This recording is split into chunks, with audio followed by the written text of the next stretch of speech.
And welcome everybody to God's Views on Political News. We're so glad to have you here today. Thank you for coming in. We look forward to your comments, your questions during the live show. Bill, how are you? I'm hot and I'm itchy. Yeah. Not a good combination. Not a good combination. No. It's hot in Tennessee right now. In fact, this is going to be the hottest day I think we've had all year. We were having a pretty, I thought anyway, mild summer, and then boom. And then, I don't know if we have any folks out there that are have sensitive skin like me, but I'm having a little bout with my every 2-year little scrape with eczema. So I'm bathing in lotion. Wow. So if you see me scratch, take pity on me. We'll just ignore you and call you Fredo. And No, I'm more sunny. I'm not Fredo. I'm more like sunny. So anyway. just if you lose it, we'll know you're like Fredo. But anyway, I want to say hello to Dawn coming in, Robin. Today's Robin's birthday, just so you know.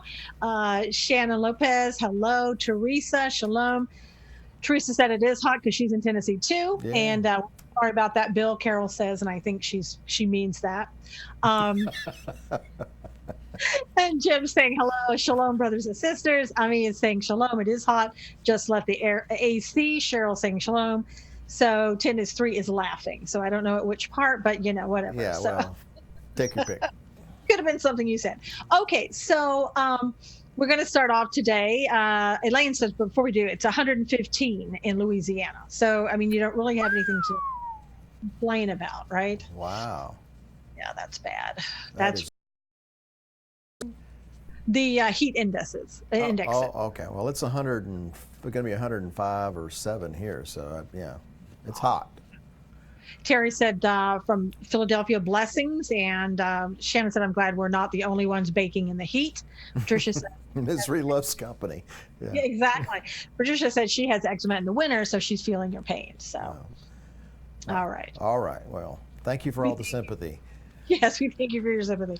All right, now we're going to move on to the news. Bill, here's what we know about Epstein. He's either alive, he's dead. He's either at a witness protection program, or he may never have existed. Your thoughts about? Well, my thoughts on whether he's alive or dead, or that he never existed. which one are you at? What are you asking? All the above. Okay. I'm pretty sure he's dead. The question is, did he commit suicide? And, I think if this was a gangland scenario, where you've got somebody that had been in the mob and for a long time had all these associations with all these mobsters and things like that, he goes to jail, and then people forget to do their job, the camera's not working, and he ends up hanging himself. I think any reasonable person would be asking, wait a minute, something smells here. So that's what I think about it. Something smells here. Now, he may very well have committed suicide, but even if he did, why wasn't he observed very closely, considering they had already found him unconscious in his cell, 2 weeks ago? Well, his attorneys, we're hearing, asked that he be taken off. Yeah, I heard that. And they've also gone out and gotten criminal defense attorneys for themselves. Yeah, I heard that too. So it'd be interesting to see if they had any recent large deposits in their bank account in Switzerland. Yeah, I think we'll probably be finding that out. Now, I don't. If Brandon is ready, I want to show what the video from Attorney General William Barr and what he had to say about Epstein's demise. If Brandon can hear me, there. He heard you. The Manhattan Correctional Center over the weekend regarding Jeffrey Epstein. This sex We're not trafficking getting the sound case done now. was very important to the Department of Justice and to me personally. It was important to the dedicated prosecutors in the Southern District of New York and to our FBI agents who investigated the case and were preparing it for trial. Most importantly, this case was important to the victims who had the courage to come forward and deserved the opportunity to confront the accused in the courtroom. I was appalled, and indeed the whole department was, and frankly, angry to learn of the MCC's failure to adequately secure this prisoner. We are now learning of serious irregularities at this facility that are deeply concerning and demand a thorough investigation. The FBI and the Office of Inspector General are doing just that. We will get to the bottom of what happened, and there will be accountability. But let me assure you that this case will continue on against anyone who was complicit with Epstein. Any co-conspirators should not rest easy. The victims deserve justice, and they will get it.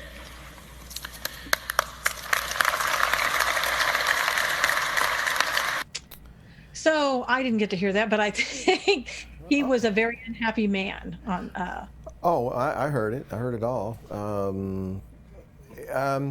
Yeah, I mean, if he's saying that he is deeply disturbed and frankly angry, then if that's what he's saying publicly, I can only imagine what he's saying behind closed doors.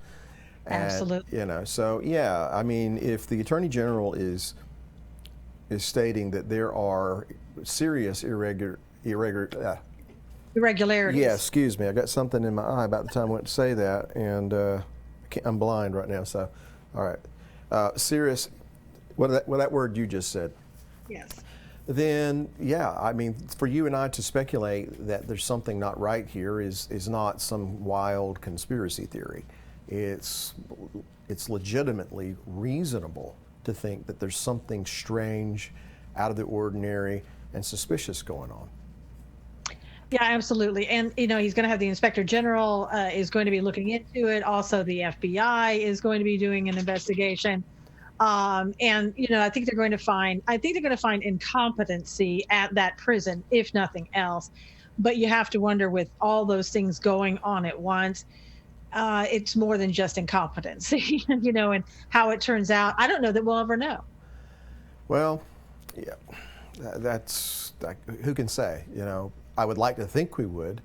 At the very least, it's like, as you said, it's incompetency, but to the nth degree. I mean, yeah. I'm sure you have seen, and others that are watching this have seen, different reports coming out from people who work, you know, in the corrections system, even in New York. And I even read one report from a person who actually worked at that specific facility and said that there is no way that this should have happened. Yeah, there's absolutely no way that it should have happened. You know, they were talking about people who were working overtime, had been working overtime for many, many hours. One person I heard that was there, you know, a guy who used to be a prisoner at MCC. I don't know how you find them, but apparently the news crews found him and talked to him and said, you know, it's almost an impossibility that anybody could hang themselves. It's too far up and you can't hang yourself from the bed. But that's what we're hearing, that he hung himself from the bed. Now, Terry said, do you believe that he was killed? Terry Speller. That certainly is one possibility. Well, if he didn't commit suicide, yeah, somebody was involved. You know, and I'm just thinking out loud here. How does someone who is in a prison cell, who's already been on suicide watch, who has been found unconscious because he actually, you know, went through with it, supposedly, even though I also heard that he complained to people that someone had been trying to kill him.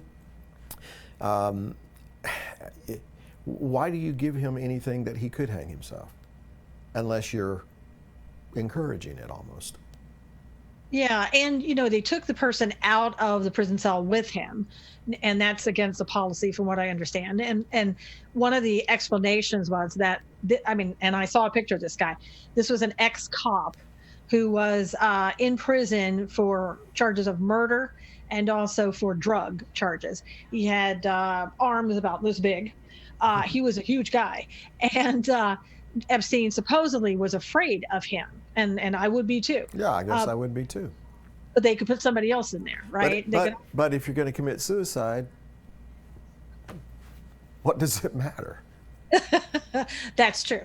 That's true. And also what happened yesterday is they went to what they called Orgy Island. This is where Epstein had his, his island. Supposedly took Bill Clinton there.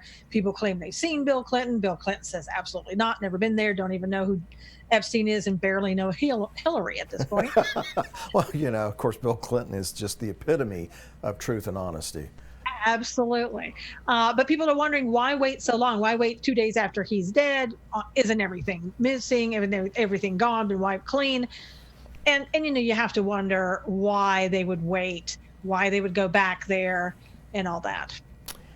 Well, we could really speculate here, that there's a lot more names involved in Clinton than Bill Richardson and Prince Andrew, was it, and several others. Who knows? Who knows? Because one thing I am convinced of, once you get into that club up there, you may go on television and spout off against the other guy, but I've seen them. I've seen them in the same room and how they act toward one another. So, and I'm not saying that everybody that's in politics is involved with this particular situation. I'm just saying there's no telling how many more personalities are involved in this, and there's a lot of people who are probably breathing a sigh of relief at this point. Well, and Robin pointed out, the AG bar wants to bring justice for the victims, and just because Epstein is dead doesn't mean that everything is closed, that there won't be an investigation. True. In fact, and it's not like Epstein was going to talk. He wasn't going to. My guess is he was going to plead the fifth. He wasn't going to say anything, and what they have in terms of documentation and everything else is all they were going to get anyway. Yeah, I've kind of wondered if, and then I'm just thinking out loud, I've kind of wondered if his push to be held in his own private quarters, his apartment, or wherever it was, if that had something to do with fear of somebody being able to get past the prison guards at this point. I don't know. Interesting. Now, 10 is 3 said it's a federal prison. DOJ should have had someone there overseeing this high-profile witness.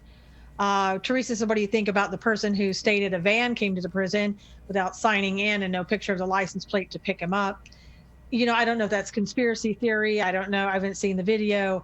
And I think in a lot of these things that we have to be careful that we don't go down that rabbit hole into conspiracy theory and get wrapped up in that. Linda saying, I pray all will be revealed in all levels.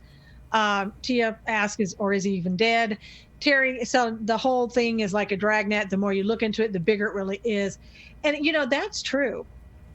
I think the one thing that we can say is the more you look at it, the more confusing it gets. Yeah. And no less than you did 5 minutes ahead of time, the more you know. Well, I think it has a lot of tentacles. Like I said, probably no telling who all is involved in this. What was it, the day before he committed suicide or allegedly committed suicide, some court records were released or disclosed that started naming names and all this kind of stuff. And it just, the timing of it just seems very, very odd to me.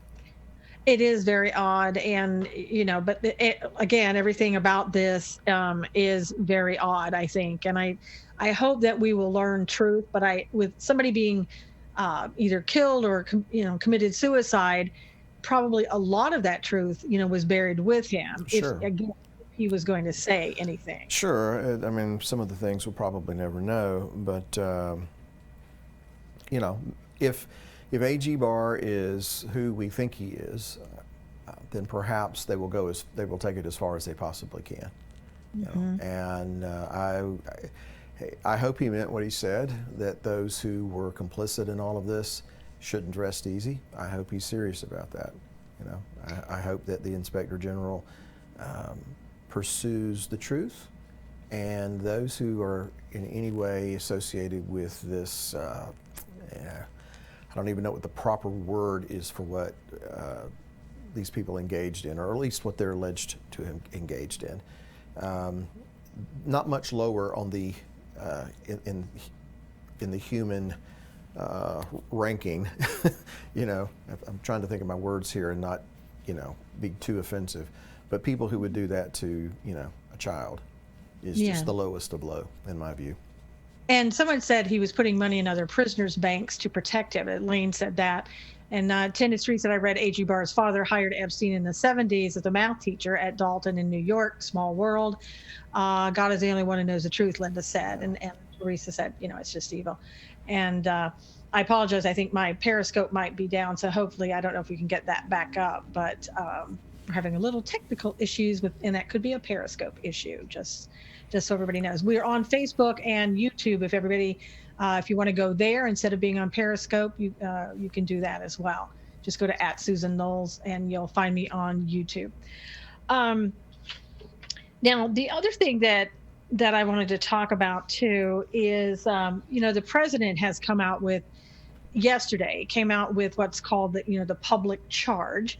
And for those that don't know what that is, it's a 140-year-old rule that Congress had approved of, and it's been on the books. I don't think anybody has used it too much, but it's what it would do is that legal immigrants would be less likely to secure a permanent residency in the United States if they've used any form of welfare in the past, including using subsidized healthcare services, food stamps, and public housing. Let's listen, if Brandon has that video ready for us, let's listen just for a minute or two.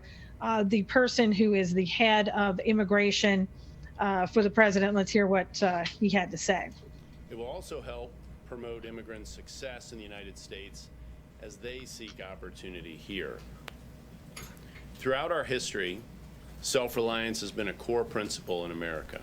The virtues of perseverance, hard work, self-sufficiency laid the foundation of our nation and have defined generations of immigrants seeking opportunity in the United States.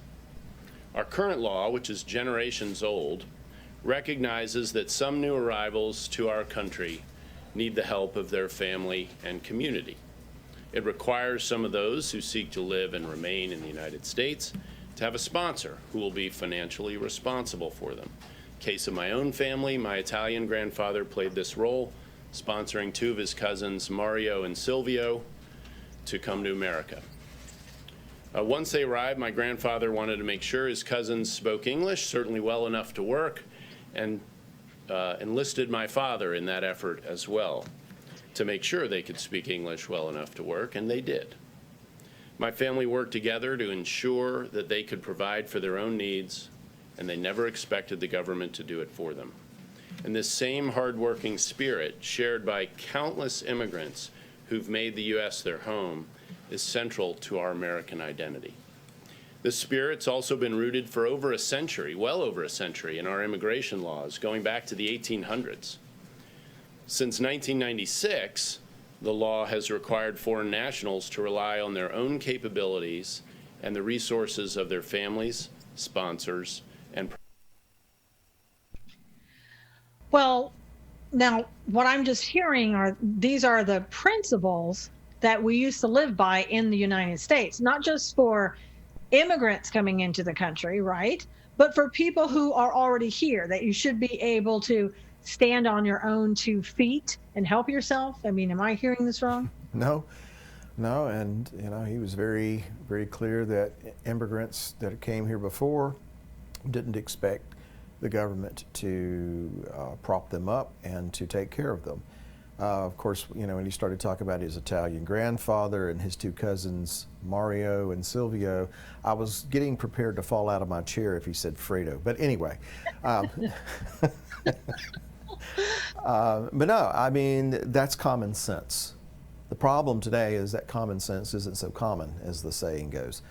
But to expect immigrants to come into this country to be prepared to do whatever they need to do to stand on their 2 feet, I don't think that's asking too much. That's just, again, that's common sense. And for those families that are already here, hey, you know, they want to follow this procedure and this process of sponsoring. I'm taking responsibility for them until they can get acclimated, and hopefully everybody's doing this the legal and correct way. Hey, I don't think most reasonable people are going to have a problem with that whatsoever. Well, and there's kind of where we, you know, you have to look there's at the hiccup. there's the hiccup right there. Because, you know, we look at this and we say, you know, like we're just talking about, this is very reasonable. We expect people to be able to take care of themselves. One of the things that the president wants to do, we want to bring people into this country who are not going to be a financial burden on this. And so That's this would just give common sense. common sense. And so these are people that have been here. And I think some of them, you know, I don't know how temporary they need help, but I don't think that all of them that have had some financial assistance like welfare or something else are going to be told, okay, well, that's it. That's too bad. You can just leave now and you're not going to be a legal resident, especially if they have proven, okay, I did it temporarily, but I'm financially able to take care of myself now. Yeah. I mean, everybody from time to time needs a helping hand. Now, it used to be that that's what families did, or Right. the church did, you know, or even the synagogue. You know, you had that kind of a family, and that used to be just what everybody understood. That's the way it is. But now, you know, it's something different. But what I was going to say, no one's going to hold anybody permanently responsible for having had some help in times past if they are going to be the kind of people that they want to get off government assistance, they want to stand on their own 2 feet, because those are the people who have ambition, those are the people who are going to be productive and contribute to the overall betterment of our culture and society. So yeah, nobody's going to fault anyone because, hey, there was a space of time that, you know, I needed some help. Everybody needs help from time to time. Yeah, and that's not the goal. You know, it's not the left. When you do something like that, here's what the left heard. The left heard, oh, Donald Trump hates brown people, and Donald Trump is interfering with our potential voters. That's what they heard. Yeah, the latter part especially. Yeah, especially. But and so immediately, and the reason I say this, Letitia James, who is the New York AG, who hates Donald Trump, and she said she'll come after him with anything legally that she can, and she called him an illegitimate president before. So there's absolutely no love lost there. But she said President Trump's new public charge rule is yet one more example of his administration turning its back on people fighting to make a better life for them and their families. Under this rule, children will go hungry, families will go without medical care. I'm committed to defending all of New York's communities, which is why I intend to use the Trump administration to sue the Trump administration over this egregious rule. I mean, the sky is falling. That's what it is. Yeah. Wow. I was just thinking while you were reading that, what if my dad had been president for like a month? You think that people would have lost their mind? When I turned 18, the day I turned 18, my dad said, get out and get a job. See ya. Yeah. I mean, that was his, if you're going to live here, you're going to pay rent. You're going to buy your own groceries. And if you can't do that, well, tough. I mean, and that was my dad, and he loved me. So that would be considered child abuse today, Bill, you know? Yeah, I know. But that's what people of that generation did, most of them anyway. You know, and particularly, this is going to sound sexist, but particularly if you were a guy, you know, it's like get out and learn how to stand on your own 2 feet, or you're not going to make it.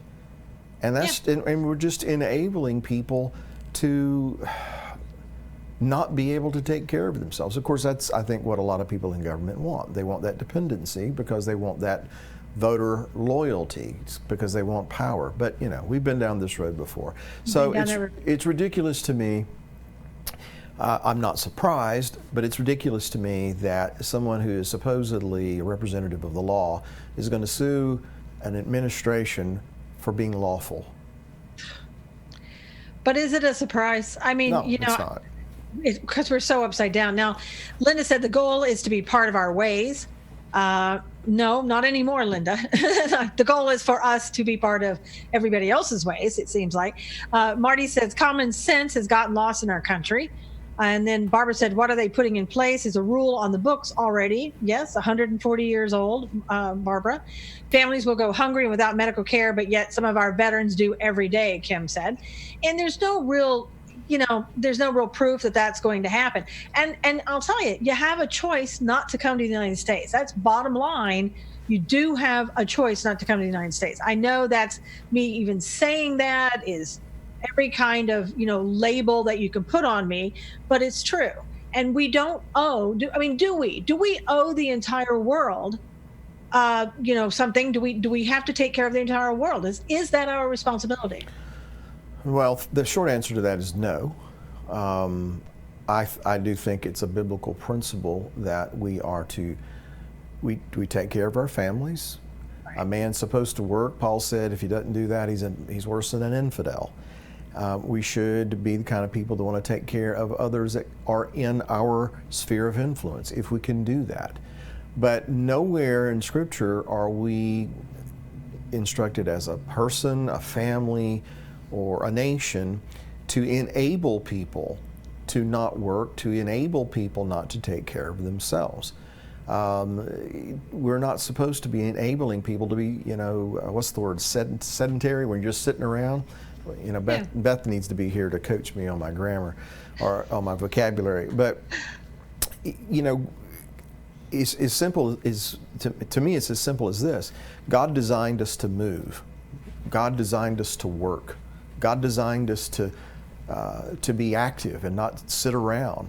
And, it seems to me that we're creating a generation or cultivating a generation that would be quite content to sit around, collect a government check, and do nothing.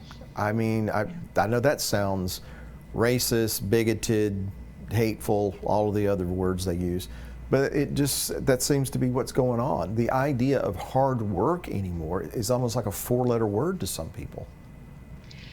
Well, even parents today, some parents they don't even have their kids doing chores around the house. That's seen as abuse in a lot of respects. It's not okay. I wish somebody had told my parents that every weekend. Yeah, you ought to talk to Brandon off camera about the chores. But it's insanity because, as a member of the family, you're supposed to take care of your family, and as you're supposed to help them. And be a part of your family and be a part of that. And when you learn that in the family, then you learn that when you have your own family, you're to do the same thing. So it's kind of wisdom.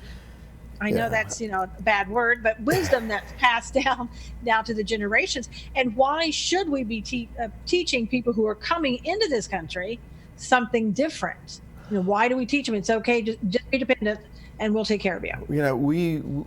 If we were going to, and I'm not saying that this is our responsibility as a nation, but if we were going to be the nation that was responsible to help the rest of the nations of the world, it would be better that we teach them how to model and replicate what we've done here. And so that in their country, they could live a better lifestyle. Now, mind you, that's not going to be accomplished strictly through a better understanding of economics or more hard work. And by the way, I'm not suggesting these other countries don't work hard. I'm not saying that. But what I was getting at is this, that there are reasons that America has been so blessed, and it's not just because of our vast resources, it's not just because of American ingenuity and know-how, it's not just because of hard work. It's because there were biblical principles that were in place from the very beginning, that were in the hearts and the minds of the people, most of the people anyway, or a good number of the people who came here and settled and carved out a nation from the wilderness. So those biblical principles were in play, and that, more than anything, is what has brought us prosperity. That is what has brought us blessing. And so what we've got in the world today is a mindset that they want the blessing, but they don't want the responsibility that goes along with the blessing that makes the blessing possible, whether that be on the spiritual side or whether that be on the natural side. They want the stuff, but they don't want the responsibility that goes with it. And the fact that we've got so many people here in the United States, citizens of the United States, and people who are coming from other countries that expect the government to take care of them and them not have any responsibility in return is going to be the downfall of this nation. Now, Kim says, no, we don't owe the entire world. We need to take care of Americans first. Barbara said, the Bible says if you do not work and are able, you do not eat. Boy, you know, say that out loud on the street corner somewhere. Well, like I said, my dad told me that more or less when I turned 18 years old. So, but Robin said, I would encourage you if this is, oh, sorry, that's something else. Linda said, train kids up. Kim said, a lot of people want easy. That's why they all the fancy gadgets, and it makes you lazy. Pilot Mike said, we teach everything is free. And it's true. We've been teaching that for quite some time now. And Robin said, agree with both of you. Our families always helped each other and others. Tom says, amen. Thomas Kincaid. Samuel Davis said, growing up, the rule was you do not work, you do not eat. And that's what we're saying. And you can't even say that to people these days. I mean, you literally, if you were to say that to someone, look, you're able-bodied, you need to go work. And I'm talking about somebody outside your family, you would be considered a racist, a bigot, and just like you said a minute ago, you truly would. And people would not accept you saying that. It would be, you're so cruel, why are you saying that? Yeah, well, it's the way of it, you know. Shameless plug right now.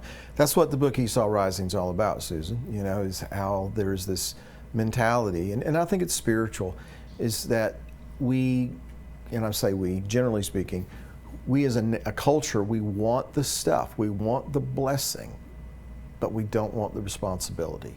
You know, not too long ago, you know, there's a guy that, you know, down on his luck, you know, approaches me, you know, he's wanting some money, and I told him, I'm not going to give you any money. Now, if you want to earn some money, I'll give you something to do. And he cussed me out. How dare you? How dare I, you know, mention to him about actually, you know, doing something to earn the money. But that's, you know, that's a pervasive mindset, I'm afraid. And we've got certain political personalities and parties in this nation that want to enable that to continue to be pervasive. Yeah, and unfortunately, we have a lot of people in California who stand on the side of the road and have signs that say, you know, we'll work for food or money. And that's not what they do. They take money, and a lot of those people, which I think is shameful, are pretending to be poor when they're not, and they make a good living off of standing on the side of the street, and they don't pay taxes on the money they make. And some of these people make a lot of money. Wow. It's shameful. Oh, well, you know how you and I are. We're just hateful and full of venom. Yes. Now, Thomas Kincaid said too many families are not following the teaching of the Bible, and that's, you know, a big problem. Okay, can I ask a question real quick, Susan? Sure. Is this the Thomas Kincaid, the painter? I'm sure it is. Okay, all right, just thought I'd ask. And then Ramon, I guess, Ramon D 1234 said, I came in the last minute, but you were talking about a mindset and downfalls. Can you speak on that? I think we pretty much covered that, yeah. Pretty much covered it. Basically, just, you know, the idea that I want something without any kind of responsibility. If that, you know, if that continues to grow, I mean, it's as bad as it can get as far as I'm concerned right now, but if that continues to grow, that'll be the downfall of our nation. We'll have a nation full of people who do nothing and lean on the government for everything. And it's sooner or later, you can't sustain that. Well, and isn't that what these people are saying that are against the public charge rule? They're saying, we want you to come in. It's okay to be dependent. Just vote for us, and we'll make sure that you keep getting the free money. That's what the Democrats, that's their campaign slogan and everything else. It should be just free money. That's exactly, yeah. I mean, of course, if you put it to them that way, they would deny it all day long. But that is what they're saying. You know, you shouldn't have to pay for your education. You shouldn't have to pay for your health care. You know, you should get rid of the student debt. You know, students shouldn't, you know, have to incur $10,000, $30,000, $40,000 in debt to go to school. Okay, well, isn't that a decision you make before you incur the $30,000 and $40,000 in student debt? But you're entitled to go to college. See, that's it. It's the feeling of, or the belief of being entitled to something. And when people feel entitled, again, they want the stuff, they don't want the responsibility. How dare you ask me to do something to earn? You know, and that's not just a mental issue, that's not just a physical, temporal thing. That is a spiritual ailment. Well, and here's the thing. I have a bachelor's in business, a master's in counseling and psychology, and a Juris Doctor in law. I don't remember anybody saying to me during that time, number one, Susan, if you decide to go and get 3 degrees, we're going to pay for it for you, and you're entitled to have it. I had to pay for every penny of it, and it took years. And that was my choice to go because I wanted the education. And, you know, today when the whole talk turns to go get your free, you know, education, will pay for it, you're entitled, it burns me up. Yeah, well, I understand. I mean, I didn't go to college long enough to get a degree. I mean, I wanted to go to one particular college, and when I told my dad how much it was going to cost, he started laughing and said, "Good luck," you know. So I went to the community college instead for a little while anyway. But you know, again, it's just I don't understand how we got here, other than the notion that, you know, my parents wanted our lives to be better. We as parents wanted our children's lives to be somewhat better. And I have come around to thinking that as good as the intentions may have been, we have cultivated a generation of folks who feel that they are entitled to this, that they are owed this, that is their birthright, rather than the notion of you earn what you work for. Yeah, we've basically weakened our society by doing that, and I think that part of it was intentional. Amy said, if I never respected you before, I truly respect you now. LOL, both of you. So you didn't respect us before? Oh. I know. It's like, let's see. The elitists want us all poor so they can control us. Absolutely. Let's see. Thomas Kincaid was saying he was adopted by wonderful Christian parents, and he's not the painter. Okay, I was kind of joking, but anyway, just yeah. Thank you for answering it, Thomas. And Renee said, where's the government going to get their money? Bethany said, I'm entitled to have a place to live. Do I get to have someone else pay for it? Do we open that can of worms? Yeah, I think pretty soon we're going to open that can of worms, honestly. Wow. If everything is free, if you have a house, then everybody else should have a house, right? That's what socialism and communism is all about, and that's where we're headed. Well, I think AOC has already brought that topic up. Yeah. If I'm not mistaken, not too long ago.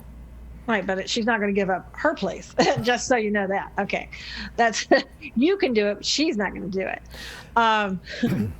Well, Kim said, I'm sorry. Oh, go ahead. No, Go ahead. No, you go ahead. Kim said, I can tell you nothing has been given to me. I've worked hard for everything I have. Amen. Robin said, my husband has a bachelor's, master's, and doctorate, and we paid every dime on our own. That's right, Robin. And the Amish are some of the most intelligent, useful, knowledge people there are, Amy said. Absolutely. And Tom said, love all your telecasts. Thank you. Bill, I honestly have a couple of friends, Richard Thomas and Lucille Ball. Honest, I do. That's Come on. He said honest. And Marty said, we offer a guy on the street corner a bag of food from our church food table, and he turned it down saying, I want money. So, yeah, people are ripped off every day. That's not to say there aren't a lot of people out there who are in need and need our help. And we as Christians and in the United States, we give to everybody. We really do. We always have. Yeah, there are a lot of people who need help. There are a lot of people who are in situations not necessarily of their own making. And even sometimes when they are, the consequences of their choices. I still think that there are people out there who realize the mistake they made. They'd like to have the opportunity to correct it. And that's what redemption and restoration is all about. And that is something that we as God's people should never lose sight of. That God's merciful to us. He gives us a second chance, a third chance, a fourth chance sometimes. And, you know, we need to be willing to give people second chances. But that doesn't mean we enable them to continue in bad behavior. There is a big, big difference. And so no one's suggesting that we should be unwilling to help people who are in need. I just feel like that if someone is really in need and wants to better themselves, then they're going to embrace the responsibility that they have as an individual to better their situation. And if we can give them a crutch to lean on until their leg heals, metaphorically speaking, so be it. We need to do that. And that's one of the things that God put His people on this earth to do. To be attendants to the widow and the orphan, and to have a compassionate heart where the poor and the needy were concerned. But you have to balance that out with scripture that's already been referred to in this program. If you're not willing to work, and you don't eat. You know, one of the very first things that God told man when He put him in the garden is work. You do the work. God is the one who planted the garden. He's the one who created the earth and the universe, and He could have taken care of the garden and just let man do whatever he wanted to. But the first thing He told man was work. You take care of it. I've given you what you need. Now you take care of it in order to sustain it. So. Now, Kim said if it continues, elitists will want to take land away from the farmers and ranchers and give it to those who think they are entitled to it for free. Barbara said the government would say, comrade, 3 families could live in my house. That's how they house you. And Janet said in Louisville. And Robin said, amen, Bill. True widows, true orphans, Emmy says, needs to be helped. And why do you think they ask you on the census how many bedrooms and baths you have? I say none of your business, Barbara said. So, and Barbara, she's from Texas. And so Barbara, you would have liked my dad. Yeah, exactly. Now, I wanted to kind of move on to another topic that we have. This, I was going to tell you that, and I know this will surprise you, Gavin Newsom, the governor of California, he's not in favor of the public charge rule either. Just, I know that's a shocker. It is. I am absolutely about to fall out of my chair. But I wanted to mention a couple of things. One, there's a new controversy in California, and this time it concerns anti-Semitism. But first, before I get there, I want to tell you that Pompeo yesterday was really good. And the Secretary of State came out and he revised the definition of anti-Semitism. And apparently, and I'd say it's a pretty good guess, because of the remarks that Representative Ilhan Omar has made in the past, that most of us think are anti-Semitic.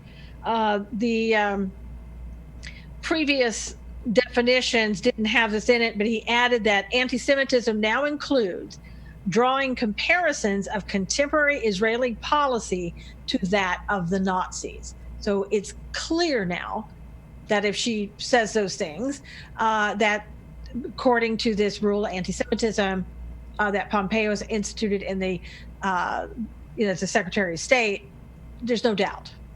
Well, good for him, but we already knew she was an anti-Semite. Yes. Yeah, I mean, she is a Mohammedan. She is, by nature of her belief, is anti-Israel. It's kind of it goes hand in glove with being a devout Muslim. And I know that is, what's the word that they would use, racist and bigoted, and it just happens to be the truth, though.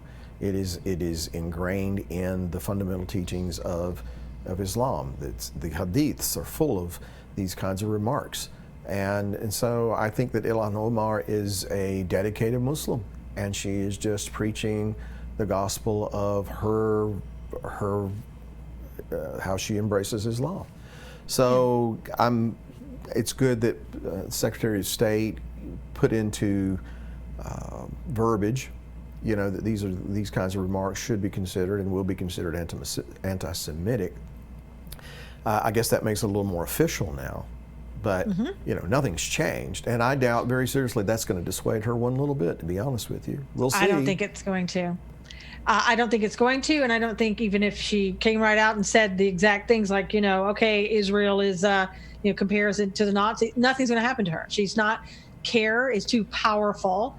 Nancy Pelosi is too scared. They're not going to do anything. She could say or do anything against Israel, and nobody's going to say a word. Or they'll come up with a new rule, a generalized rule that people can't do this anymore. So nothing's going to happen to her as far as like being removed from office, as some of the things that she said. I thought particularly that she should be, but yeah, she's already crossed that line a long time ago. As far as I'm concerned, and nobody's got the guts. Yeah, and Ricky Patrick said, if you're against Israel, you're against God. Period. And Robin agrees with that. And I don't know that California. I don't know what they know about anti-Semitism. I'm being facetious here, but let me just read you some of the stats in California, and then I'll tell you afterwards why this is important. The number of hate crimes against Jews in California increased more than those against any other group in 2018, according to the state attorney general's office, and that is a liberal Democrat at that. That, of course, doesn't include the gunman's attack on a synagogue in Poway this last year, on the day of Passover this last April. In fact, the only group that experienced more hate crimes last year were Latinos, whose population in the state is much higher than the Jews in California. The number of hate crimes against Muslims was less than half that of those against Jews, and the number of hate crimes and other incidents targeting Jews have been rising dramatically at the national level as well. Now, the reason that I bring this up, this topic, is because in California there's a push for ethnic studies, and there's a bill saying that you have to offer ethnic studies in school, and this high school curriculum is talking about the hate crimes in California and around the world, but the one thing that they left out was anti-Semitism. Coincidence? Well, it seems to me that the more godless a nation, a society, a region even becomes, you can mark it down. The more anti-Israel, anti-Semitic, anti-Bible they will become. And here's why. Because if godlessness is abounding, it's not that there is a spiritual vacuum there. It's just that God, the true God, has been replaced with another God, another entity, another spirit, an enemy that hates God and hates God's people. So he can't do anything to God himself, so he's going to take it out on God's people. That's the principle. And so again, the more godless a nation becomes, or in this particular case, a region, hate to say it, California, because things do generally seem to emanate from California, not exclusively, but it seems to be more pervasive when it's coming from California. The more godless that place becomes, the more attacks like this you will see. And so, to answer your question, no, I don't think that's a coincidence at all.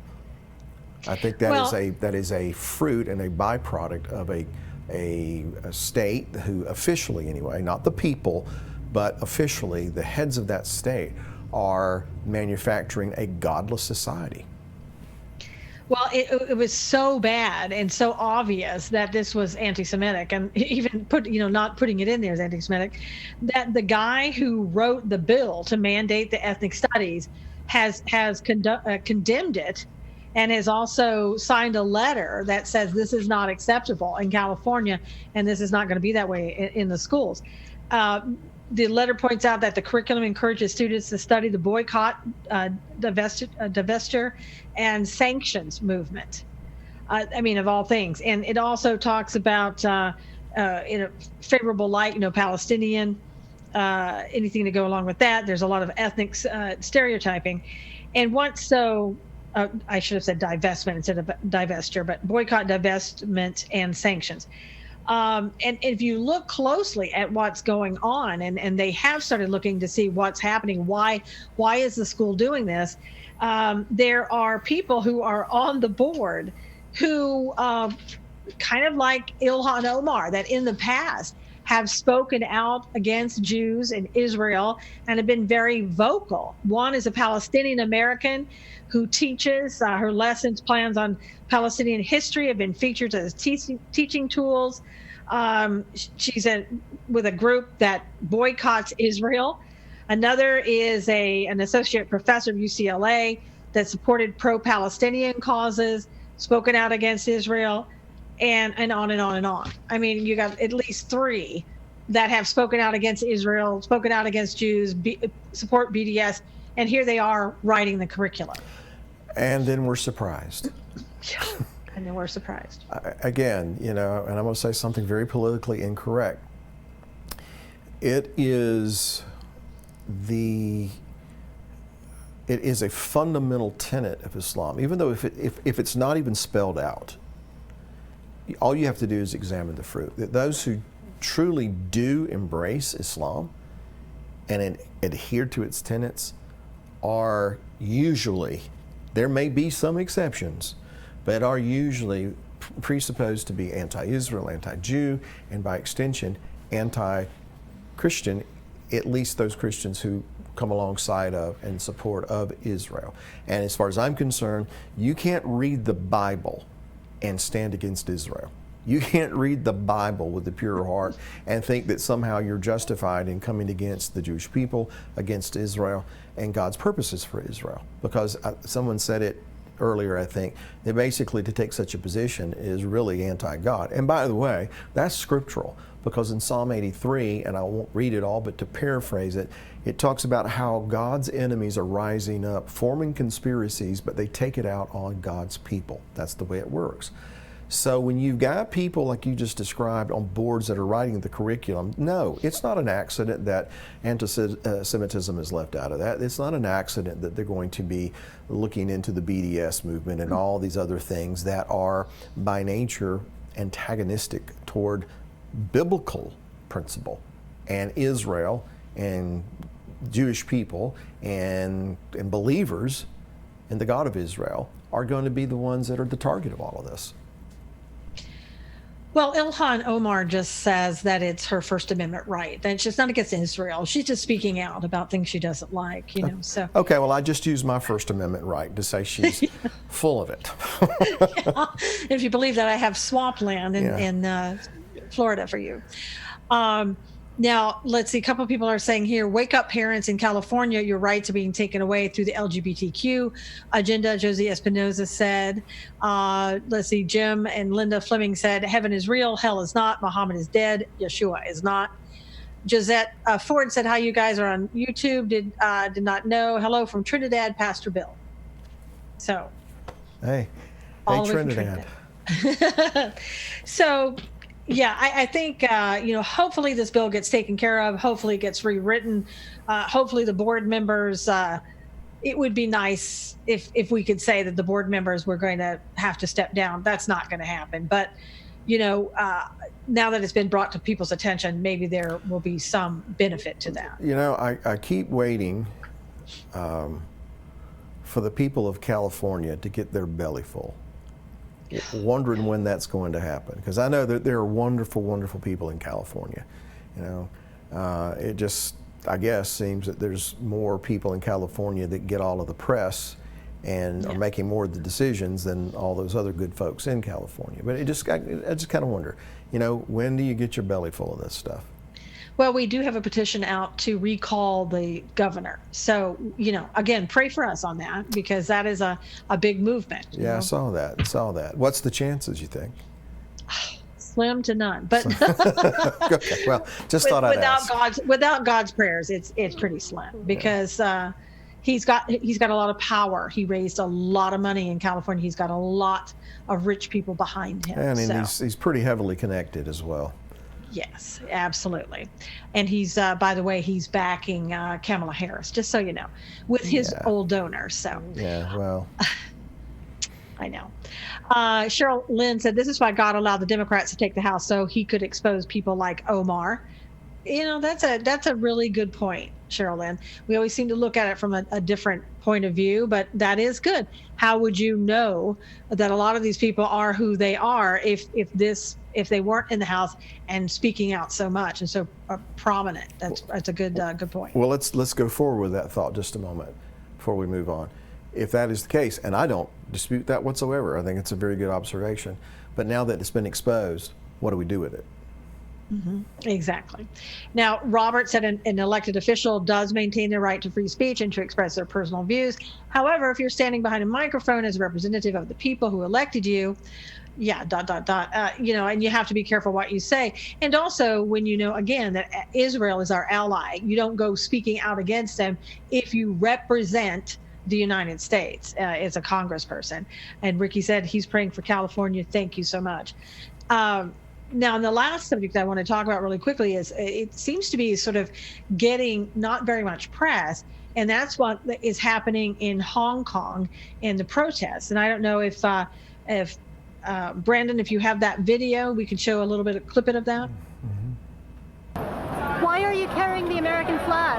Yeah, since the American flag is meaning the freedom, the human rights, and the democracy, and we hope that the Hong Kong people or the government can know that we need that. We really need that, and we hope we can be friends with America, with US, since we thought that the Hong Kong Human Rights and Democracy Act is really helped Hong Kong.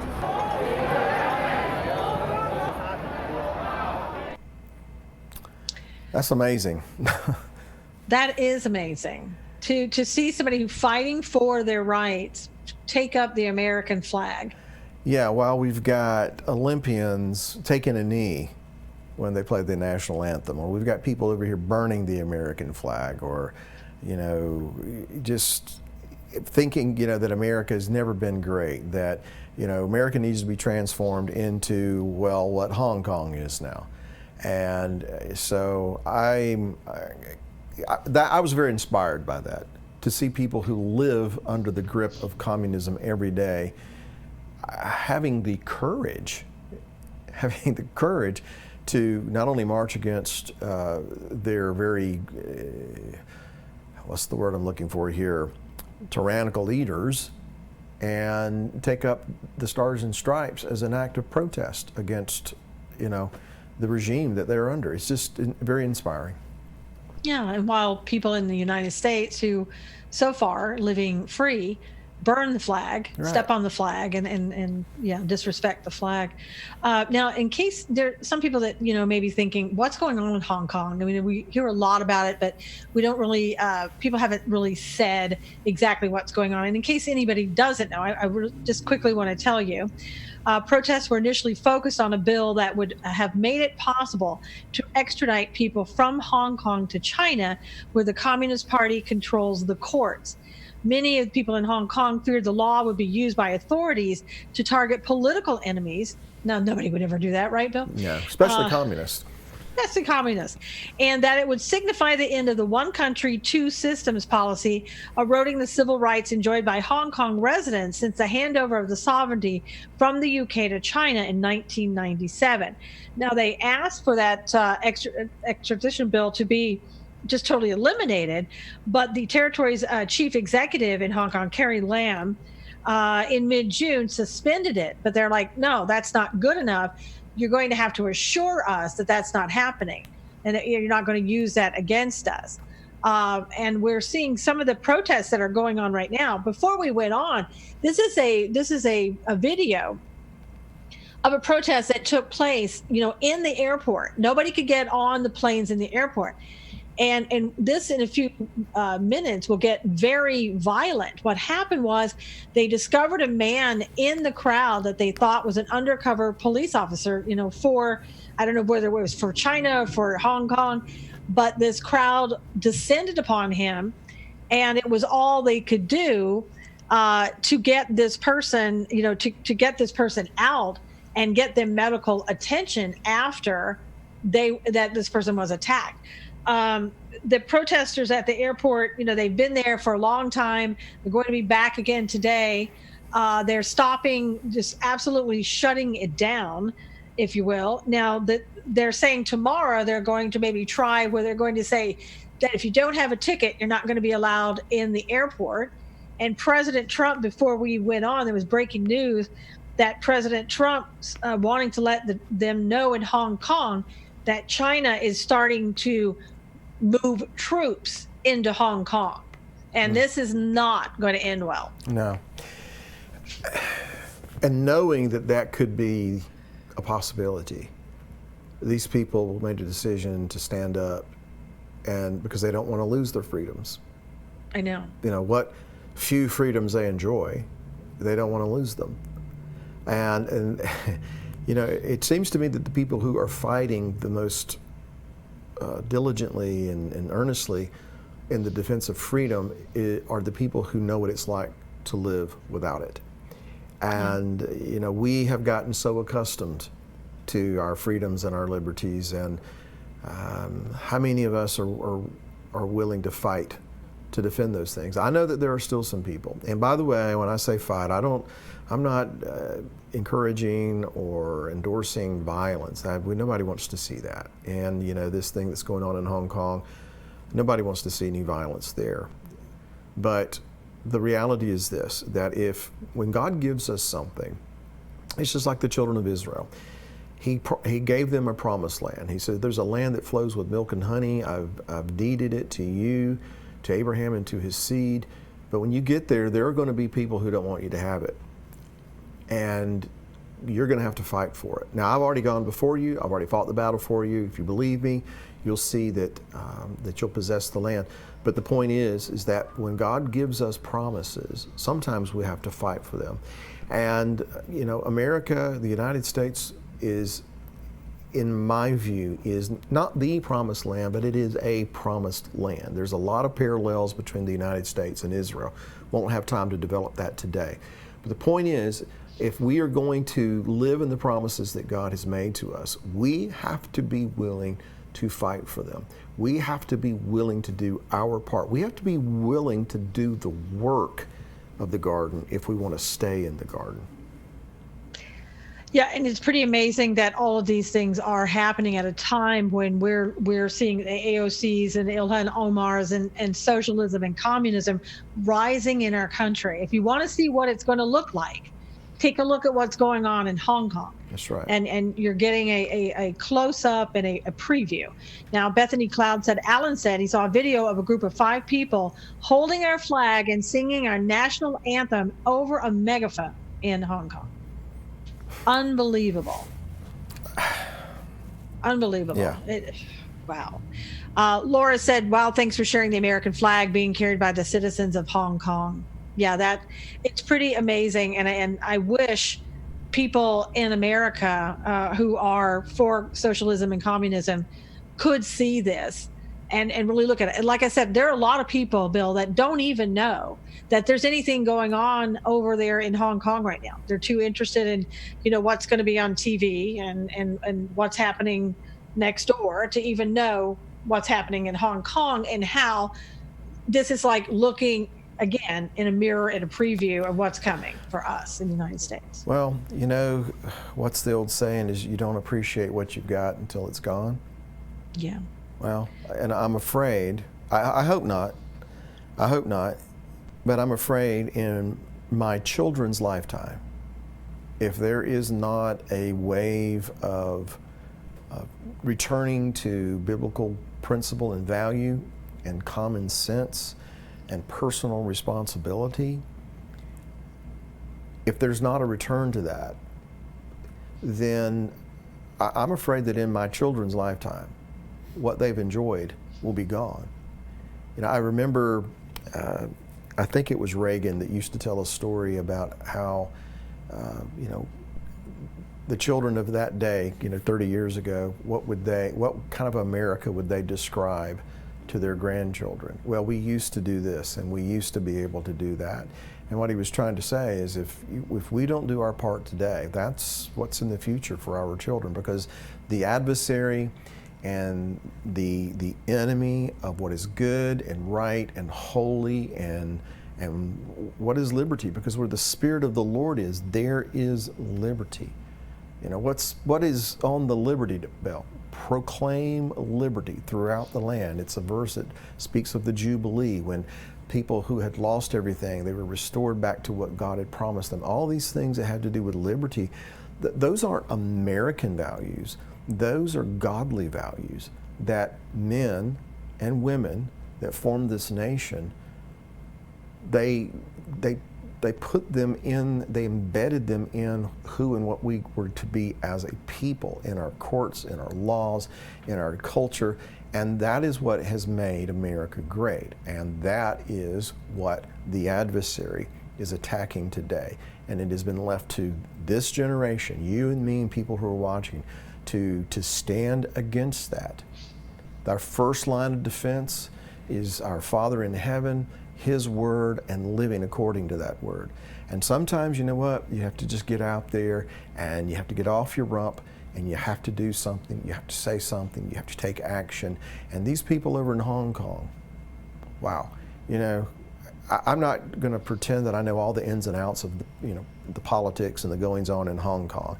I just see people who they've tasted freedom and they don't want to lose it, and they're standing up for it. And interestingly enough, of all of the banners that they could have waved and all of the different emblems that they could have embraced, they decided to pick up the stars and stripes, the red, white, and blue, and say, this is what this flag represents is what we want.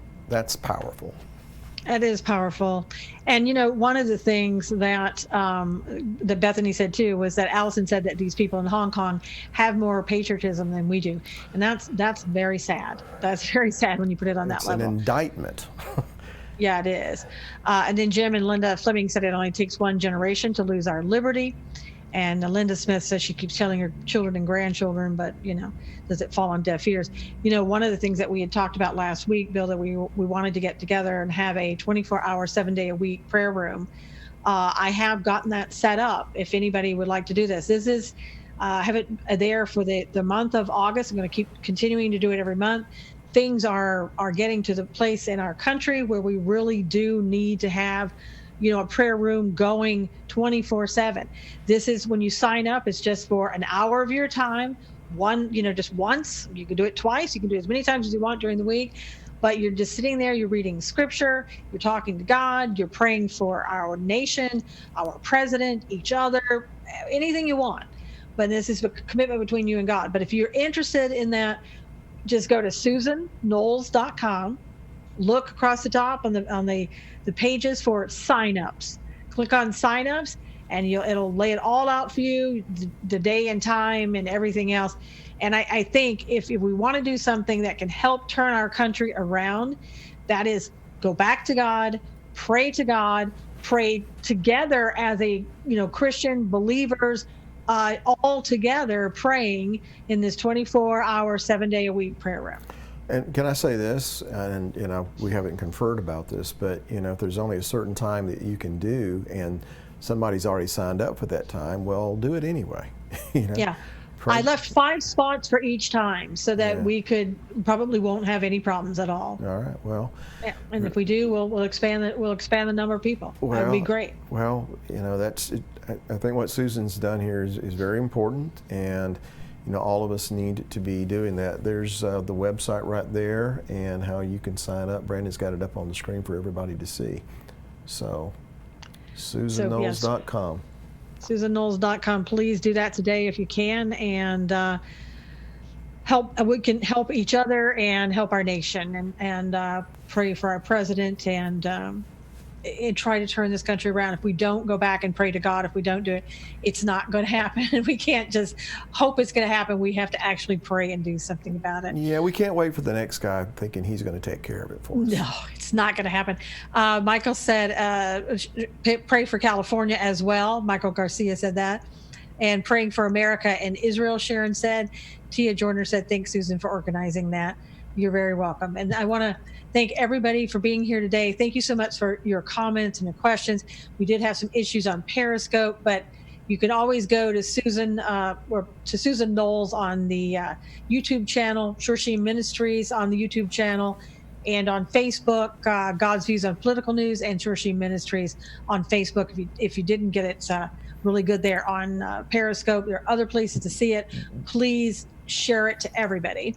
Yeah. And Bill Cloud TV on YouTube as well. So there's lots of different places there. Lots of places to go. So thank you so much. And until next time, God bless you. Take care. We'll see you again next week. Bye-bye.